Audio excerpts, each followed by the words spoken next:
Today is the 27th day of November 2014, and we begin a new series. Our first series was Sri Aurobindo Ashram, the early years, and we continue with interviews of the elder ashramites. The second series, interviews with disciples and devotees, is ongoing as well. The third series, Savitri Readings, is also current. And we invite people who wish to read Savitri to come and share with us. Today we begin a series, The Mother on Auroville, and our beloved Alok is with us this morning to speak on the inner Auroville. Welcome. Namaskar.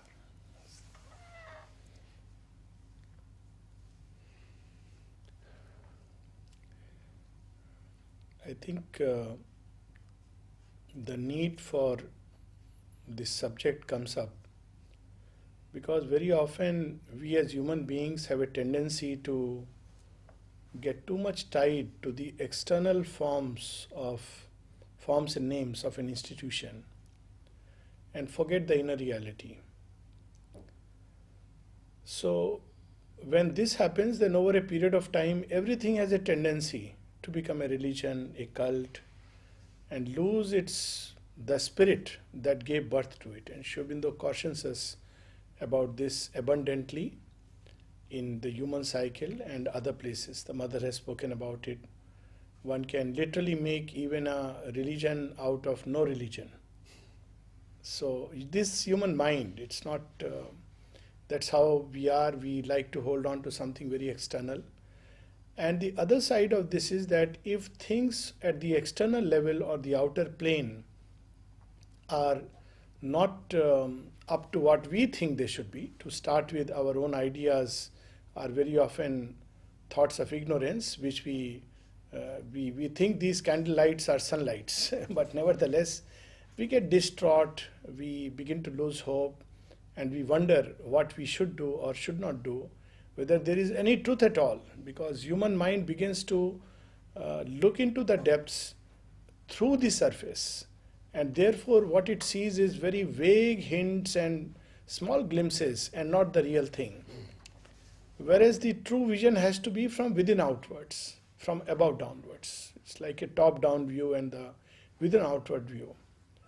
So from that point of view, when we look at ashram itself and Auroville, we see a very interesting thing between the ashram and the Auroville.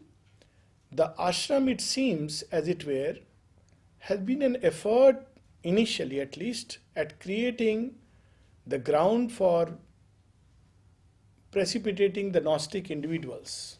And that's how the mother speaks of it, that for a long time everybody was an individual, cocooned, and humanity, representative humanity, was being prepared to grow into the Gnostic consciousness, the supramental consciousness, truth consciousness. And a point of time came after the supramental descent when the mother says, now we can take the next part of the work and take this work to another level, that not just Gnostic individuals scattered here and there, but a Gnostic community. So that's her first declaration openly about a Gnostic community is post 1956, when in 1958 or so, or perhaps 59, she speaks in one of her conversations in the ashram, so it has to be 58, Yes, because it was the last one. She says that there has to be, now the need is being felt for truly a communal life, not the communal life where people experience, where they are all living within the same community, but are more or less isolated individuals. But a true communal life where the mother says each one carries within him the consciousness of the all, and thereby each one is not just connected with all superficially, but in the very depths. he holds all together. So it's a very unique. It's no more just that an individual is representative of his type. That is one kind of extension of the collective consciousness, individual into the collective. But there is another extension, as it were, wherein each individual carries within himself all and embraces all.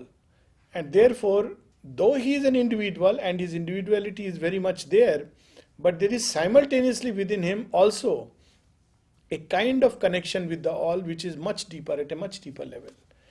And there, for the first time, she declares that now that is the need for our collective meditations in the playground. So that's how she started.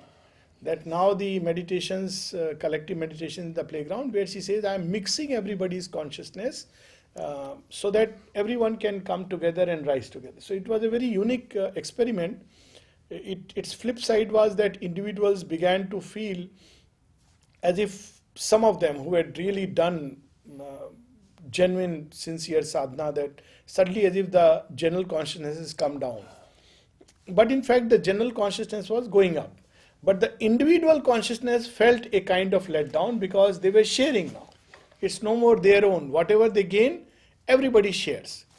And this was true at an outer level, but it became an inner truth, because actually it starts from an inner truth. And that's where we need to touch upon that what we call as Auroville is an inner reality. It is independent of all external creation.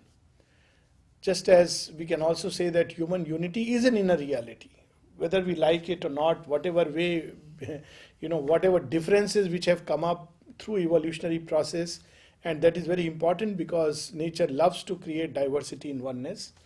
But deep inside, there is oneness. If we can pass through the barriers, then we will see that all of us, for instance, have a common origin. All of us have common aspirations. That's how the life divine starts. Human aspiration ends with divine life. If we look into our aspirations, all of us, regardless of language, custom, education, literacy, differences of time and space, those human beings who moved in the forest dwellers and the cave dwellers, maybe 1 million years back. Of course, modern science is probably a little more conservative, 50,000 years back. Or the modern dwellers in the city caves, where we have houses which are like caves. The basic aspiration is the same: freedom, light, truth, bliss, love, the sense of a secret immortality. So this truth dwells within every human heart, and everyone aspires for the same truth. At the same time, the sense of human unity has been there. We have a common origin, we have a common parentage, so to say. Even at the most biological level, we have a common parentage, all of us, regardless of being scattered in Africa, America, or Asia. We have sprung out of the same animal consciousness, and all of us carry that little animal dragging at our feet as an evolutionary drag. At the same time, as spiritual experience affirms, all of us carry within us something which has descended from the heavens, as it were, the little seed of the divine within us, and none is bereft of that. The mother in one of her prayers says, it is because of this presence within every human being that it is possible even for the most cruelty is the farthest from the divine, to feel pity and have sympathy. Even the cruelest of human beings has a moment where he expresses, the famous story about Hitler, which is well known, that how much he was attached to perhaps his cat, and of course he loved someone and loved with such a passion and so much. So every human being has a little window. Now this window obviously is totally covered up and messed up because of outer nature. But there is a little glimpse of that rudimentary, as Sri Aurobindo said in some people, that's essence, divine essence, which is at the core. There was a story of the Buddha. Yes. And the man who was so evil. Yes, Angulimal, who was chopping. There's so many stories like that in Indian thought. One of them is the story of Angulimal, who was cutting, people, and then their finger he would wear a garland, boasting about it. I mean, much worse than perhaps the ISIS people. And yet when he comes face to face with Buddha, he undergoes a conversion. And Buddha renames it as Anand. Look at the, the man who is a killer, a butcher, cruelty, takes joy in cruelty. Yet he can bring within himself uh, the delight of existence and harbor it. So the beauty of this creation is, and what gives it hope, is not the outer world and the appearance as we see it. The hope comes because hidden within it is the divine consciousness. And in the divine consciousness, all are one. Mother at one place says, the world is an objectivization of the Supreme. Now, so when he objectivizes, many space-time continuums are created, and those worlds which are closest to the original divine vibration, they always remember the sense of oneness. Beautifully described in Savitri in House of the Spirit and the New Creation. It's Auroville, but the inner Auroville, the true Auroville. And as it comes further and further away, the energies multiply and they begin to clash with each other, and they begin to precipitate into a chaotic struggle. Just as if we go further up and up, the atmosphere becomes subtler and rarer. It is above the storms. It's a very thin layer of atmosphere where everything is flowing very smoothly. That is the basis of our much of our internet connectivity. But as we come lower down, we have these storms, because the same atmosphere, as it comes down, there is a play, it begins to interact, crisscross, and then right at the earth, it precipitates into a chaotic thing. So whenever we look at the outer appearances, and we very often work only on the outer at the outward level, it leads to chaos. That's where the story of the Tower of Babel comes handy. That when we focus too much on the points of differences, the language, the customs, etc., there is chaos and confusion. But if we remember that there is an inner truth, and all nature, outer nature, is trying to express it, and through various periods of time, in various ways, this truth has tried to manifest itself. Now, even if the world were destroyed, even if outwardly the form and name of a particular type is destroyed, a particular effort is destroyed, the inner truth is never destroyed. Now, that's the saving grace for humanity.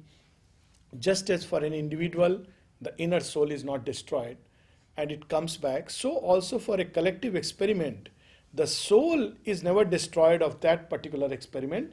It will take new form and new shape in times to come. Now here we see something very interesting coming in. To start with, this inner truth is not only not destroyed, with each bouncing back, it grows and evolves. It has learned from the experience and the experiment. So I look at it like this, that just as an individual who does yoga or sadhana or an effort at self-exceeding, to put it very simply and perhaps more accurately, when he comes back again, even though he has to start apparently afresh, yet the memory of his past experience resides within him. And it will now work out the same process much faster and in a much more surer way. Now Sri Aurobindo speaks even about the collective experiment of humanity. In Synthesis, he says that the way that science is progressing and the human mind is moving at an accelerated pace, some wonder why this is happening. But there is another reason to it, that we carry within us the memory of a previous bygone era which had collapsed into a pralaya. And that's why, because the memory is there, it is rapidly being rediscovered. So it's not a discovery, it's a rediscovery. Many of the modern inventions are a rediscovery. They were already there, and we have that in the movie Planet of the Apes, which kind of presages it, that we have had such developments and we destroyed ourselves. So at one level we are hopefully wiser. It's bound to be that whenever we are engaging in a new collective experiment of this kind, what today we call as Auroville, we have done this earlier. In Gnostic communities? Gnostic communities, in the Sun Temple by Queen Hatshepsut, in many places, maybe in the Mayan civilization, we don't know, not everything is documented, but such efforts have been there. And humanity is definitely grown wiser because the collective soul has grown.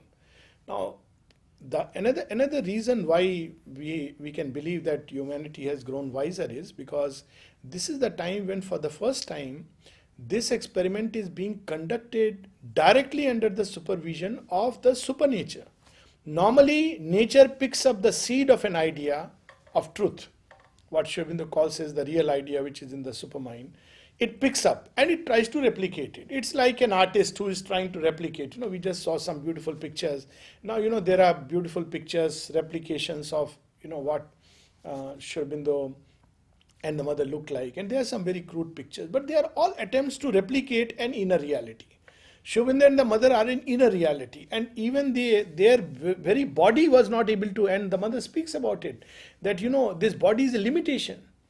And yet, to an extent, the whole effort was that even physical matter is able to bring out that inner reality of the mother and Sri Aurobindo. This is what they tried, and I'm sure they succeeded in their own way.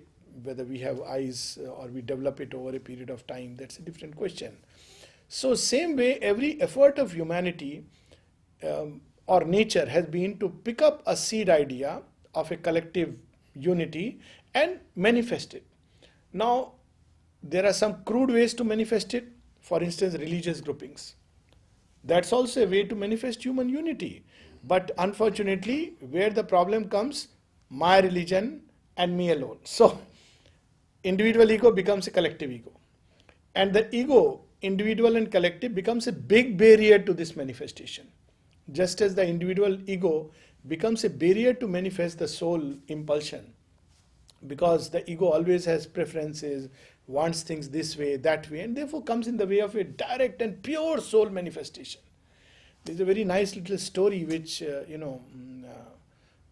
was watching the other day.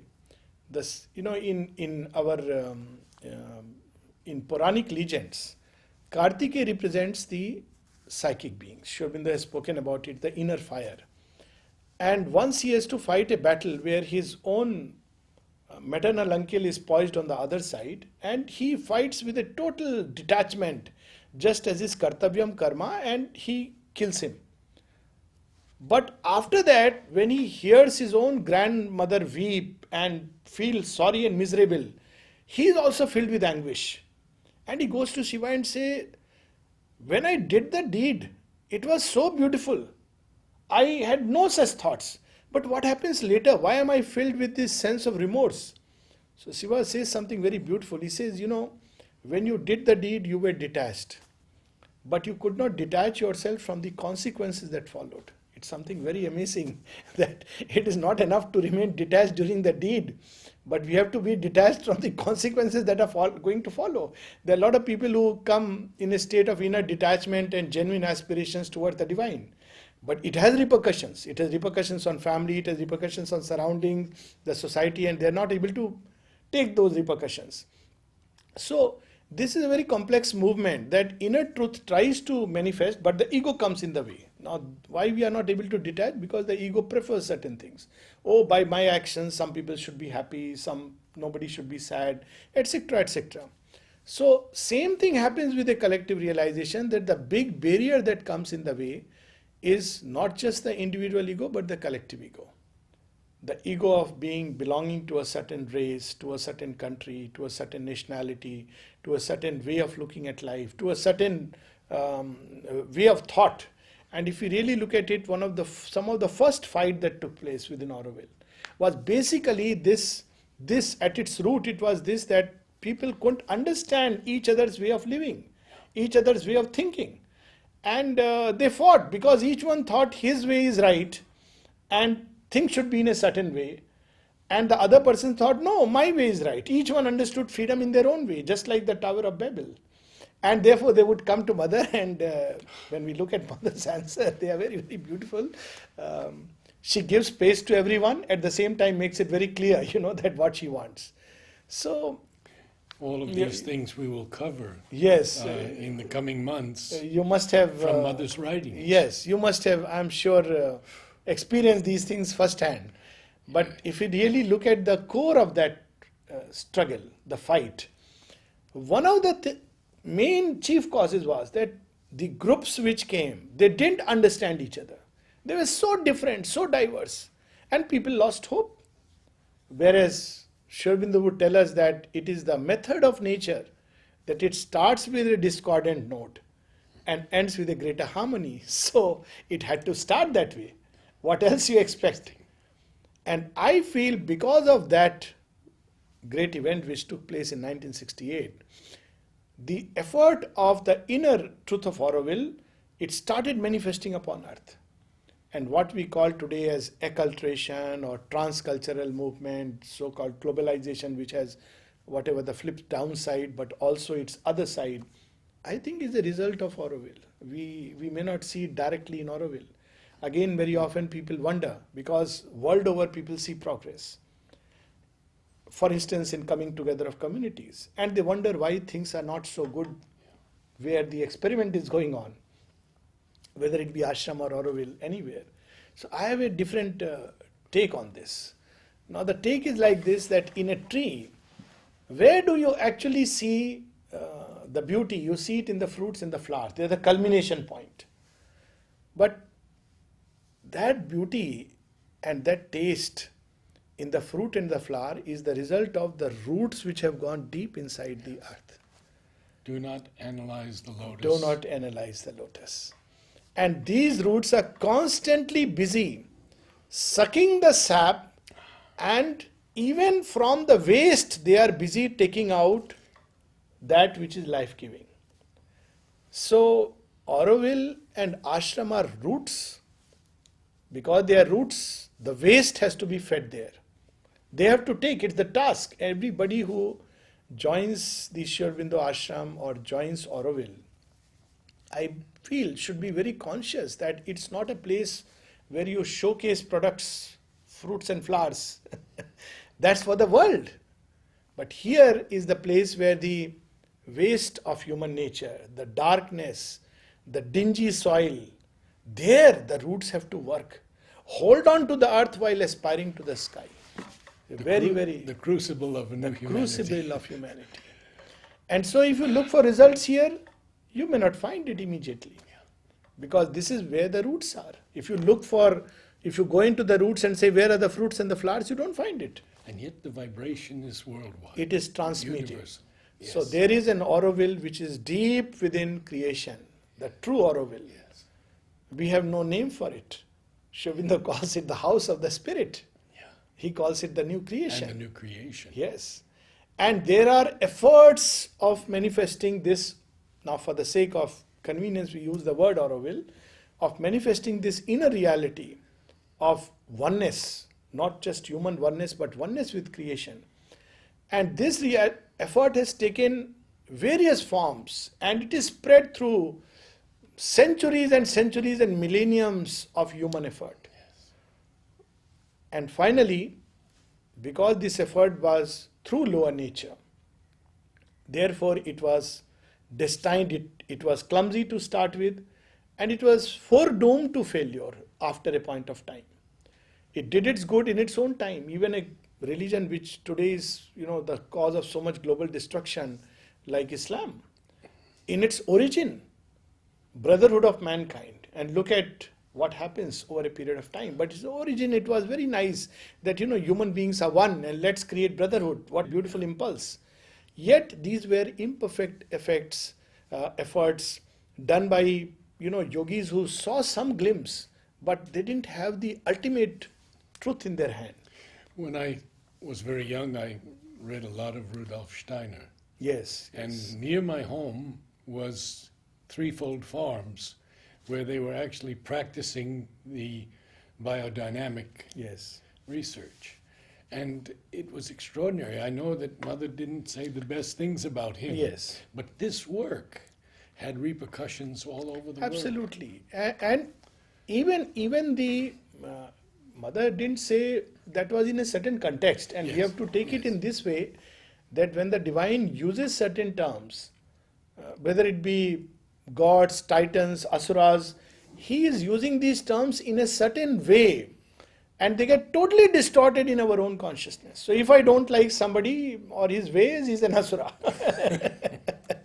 So, or if I find somebody very goody-goody, good-mannered, very good in speech, we say he's a god. Now, this is our distortion. But actually in the original sense, when Sri Aurobindo was asked, and he said in the supramental state, the suras and the asuras are not opponents of each other. They represent the two sides of the one reality, and this is there even in Savitri. And we should read it someday, where Sri Aurobindo says the left and the right hand of the body of God. So one representing knowledge and the other force. But it is later on in the Puranas that we see suras as representing the bride and asuras, opposites. But in the supramental state, they are not opposites, but complementary modes of the one. And they are both necessary for the manifestation. Now, each one of these, when it comes into the lower manifestation, obviously receives the reality and tries to project it crudely. I think there's been so many efforts, but they are all ignorant efforts. And here the beauty and the saving grace and the uniqueness of the effort of Auroville, because very often people ask, so what? Many efforts have been done. Even Sikhism, there is an effort. So one more effort and foredoomed to failure. But what we miss out upon is that while all these efforts have been won while human beings still dwelt in the lower nature, and it was done by yogis who had a glimpse but not yet the full reality. And that's why in the Vedic communities they had kept out, they were also secret communities. Ashramas were one of the first efforts at communal living, but they couldn't include all. And that was a great defect with which the ashramas suffered. Not only they couldn't include all, it was open only for some elite group of humanity. Especially initiates. Initiates. And who were the initiates? The Brahmins and the Kshatriyas. The Vaishyas and others had no entry because, of course, the logic was that they are not yet ready for this initiation and there would be chaos. And there are so many, unless you are ready and you get into a greater reality, there is chaos. There is another interesting story about it, and yesterday only I was recalling this story in the sports ground. Such a beautiful atmosphere, and everybody was rejoicing that look what mother has created, and no doubt about it. And then this story came to my mind that once the Titans go to Shiva and say, why everyone is partial against us. So they are all partial in favor of the gods. Why can't we also live in Swarga, heaven? So Shiva says, okay, you want to live in heaven? Yes. So it's very simple. I'm going to create a special formation, and he creates a special sibling. And he says, if you offer milk, you can go straight into heaven. He says, as simple. He says, yes. Anything else we have to do? Nothing. You just chant Om Namah Shiva and that's enough. Now, all the gods suddenly feel very insecure because they know if Shiva is created, it will happen. And sure enough, all these Titans just do this and start walking and they are rejoicing. And the mother of the Titans, Diti, comes and says, I knew that you are Ashutosh, the giver of all boons. And today I know for sure that you are the most impartial god ever. So he gives her hint that wait a sec, the final act is not yet over. And the divine is always impartial. But you don't understand his ways. So this is okay, let's see. Now as they go, two things happen. Suddenly those beings of heaven, they become very insecure. What's going to happen?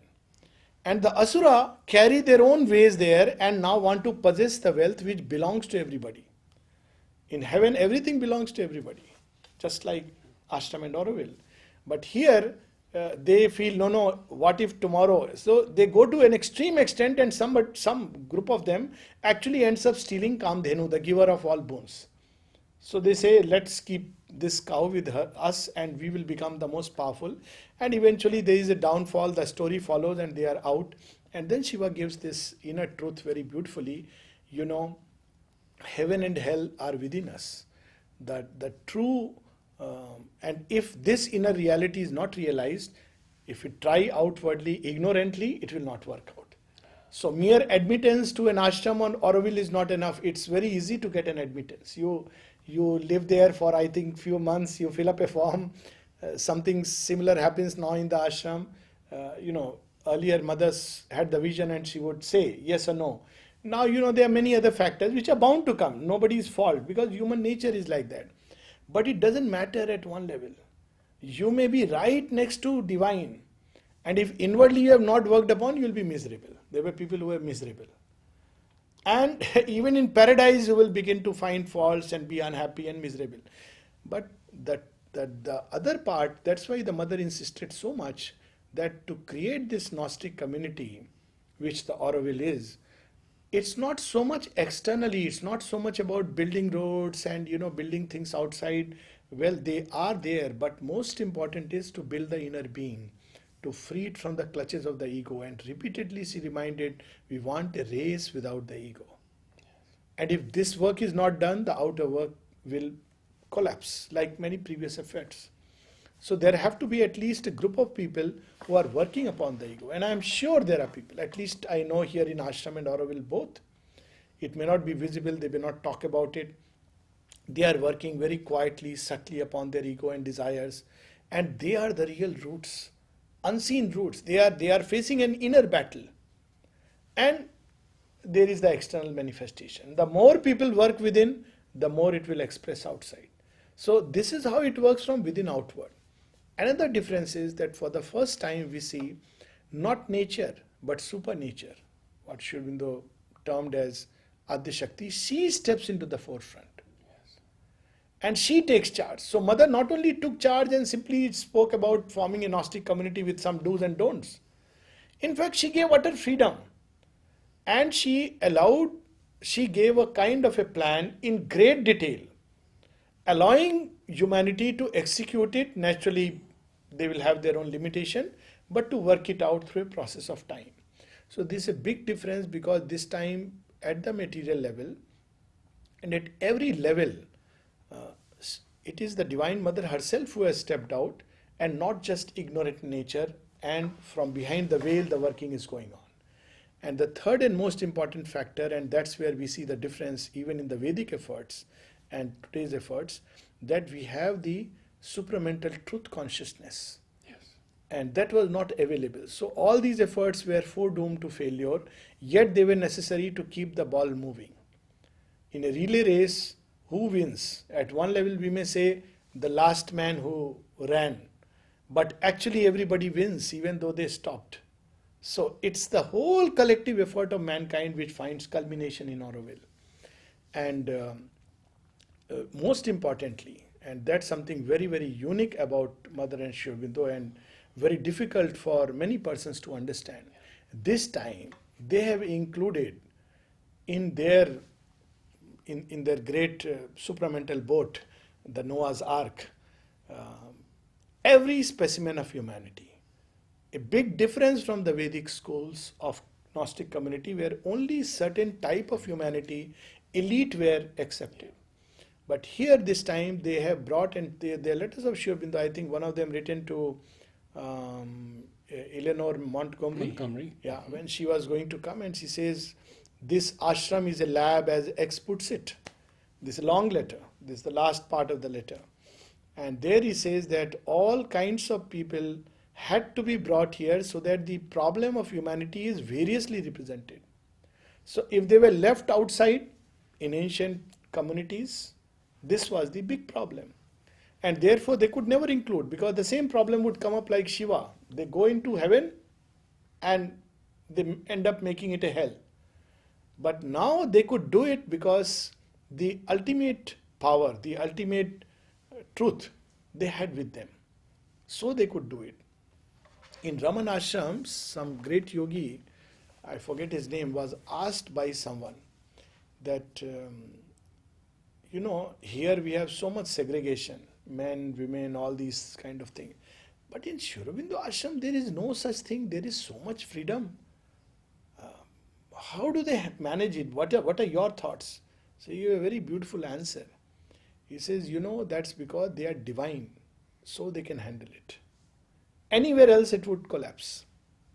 So I think it's very important to remember, and I think it will be to the big detriment of Auroville in its formation if this central truth is forgotten, that Auroville is the mother's creation.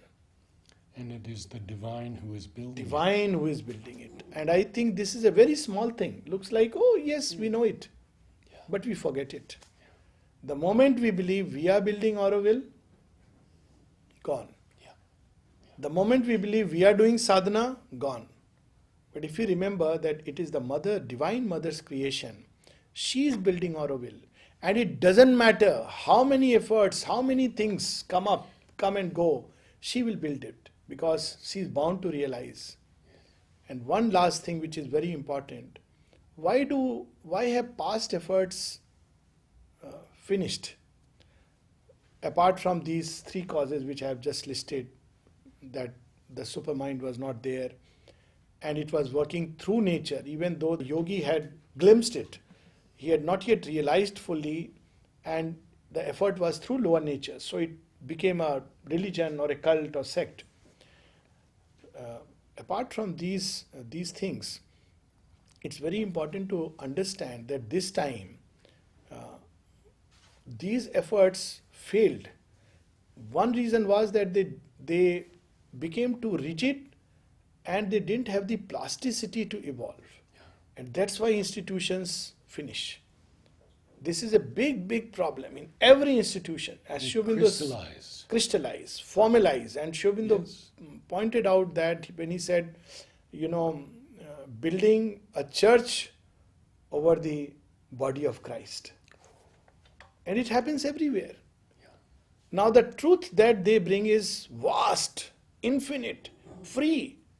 We have to hold to that truth and it will manifest in infinite ways. So there has to be so much plasticity and wideness in the consciousness, and that Mother and Sri Aurobindo repeatedly said. In fact, two essential conditions Mother said, for the supramental creation.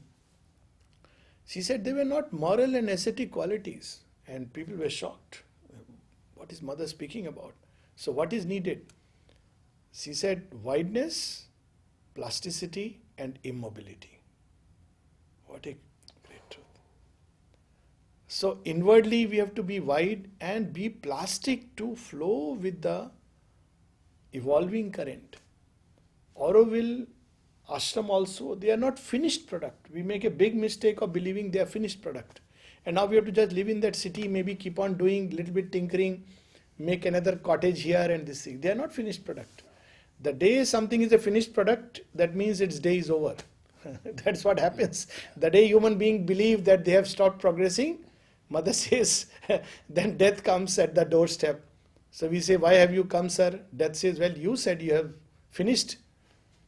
You said you are a finished product. So finished product is to now, it will have a little more life and then it's gone. So Auroville is a city in evolution.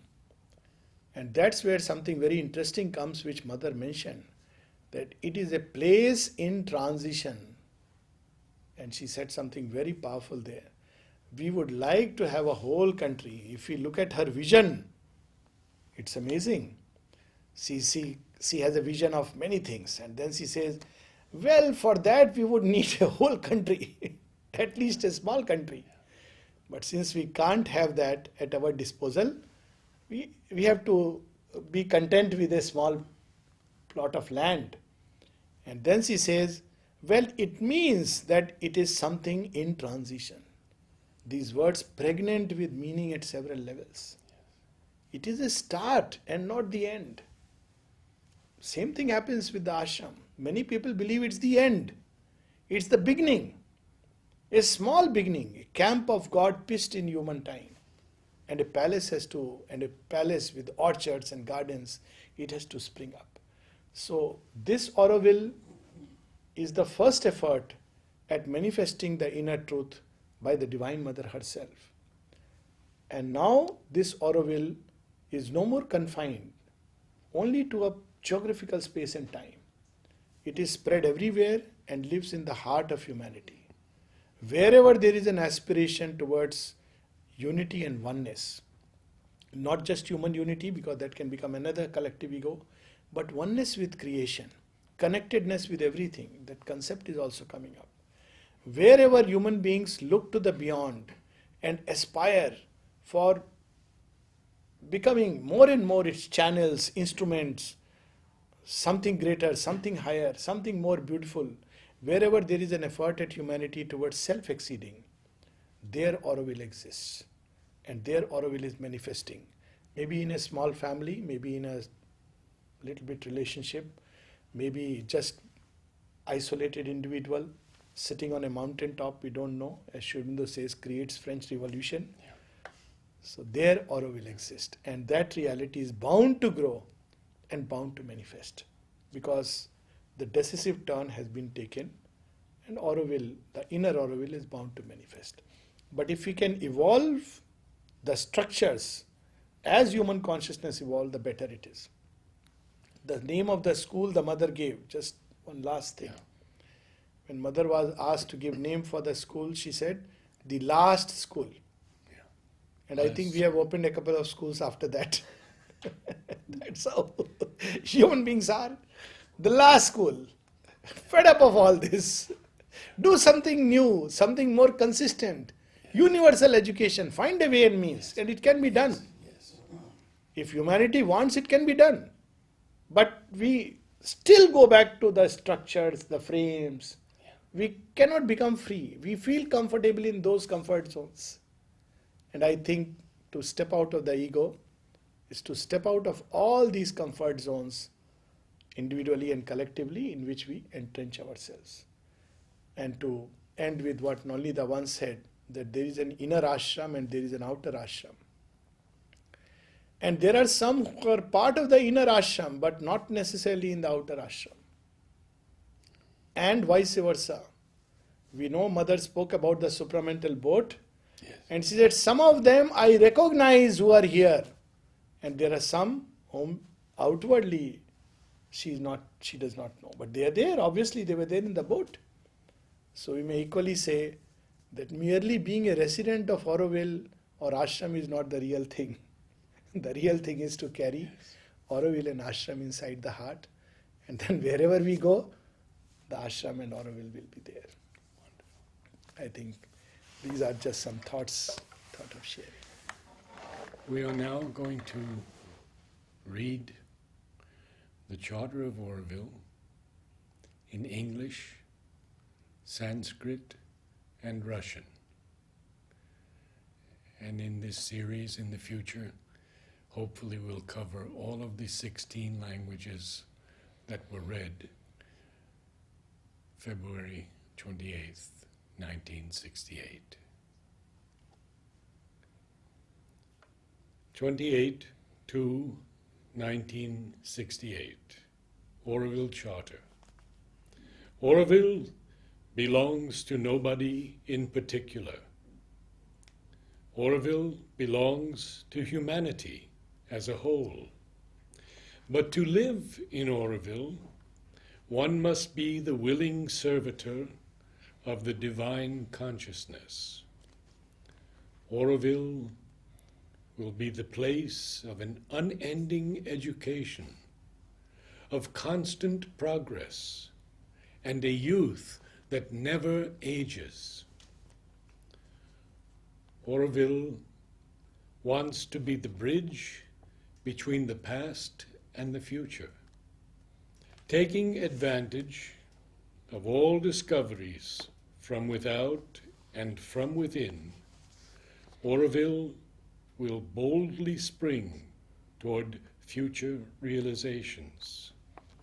Auroville will be a site of material and spiritual researches for a living embodiment of an actual human unity, the Mother.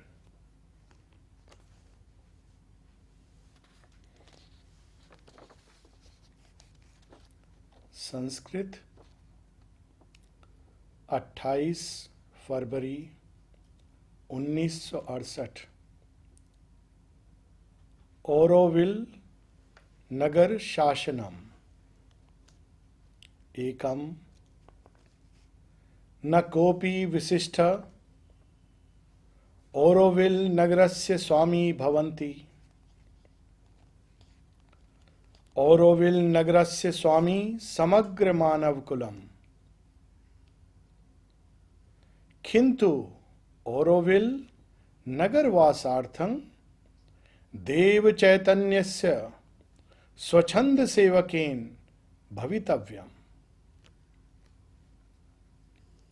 द्वितीय,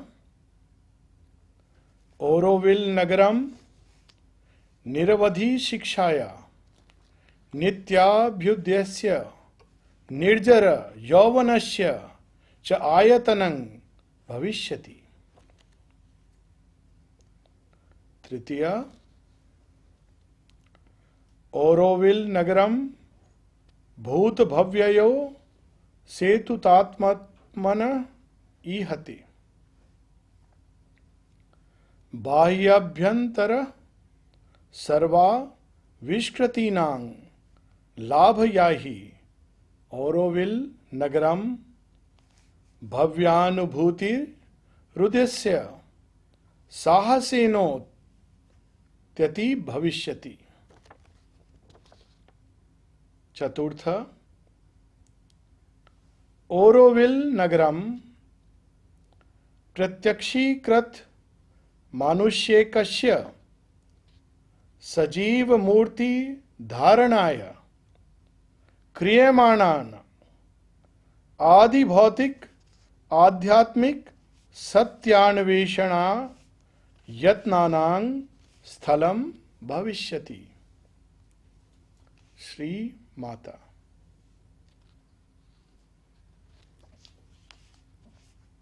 Хартия Ауравиля. Ауравиль не принадлежит никому в частности. Ауравиль принадлежит всему человечеству в целом. Но чтобы жить в Ауравиле, нужно быть добровольным служителем божественного сознания. Ауравиль будет местом постоянного образования, непрерывного прогресса и неувядающей юности. Ауравиль желает стать мостом между прошлым и будущим. Используя все открытия, как внешние, так и внутренние, Ауравиль отважно стремится к будущим свершениям. Ауравиль будет местом исследований, материальных и духовных, направленных к живому воплощению реального человеческого единства – Мать.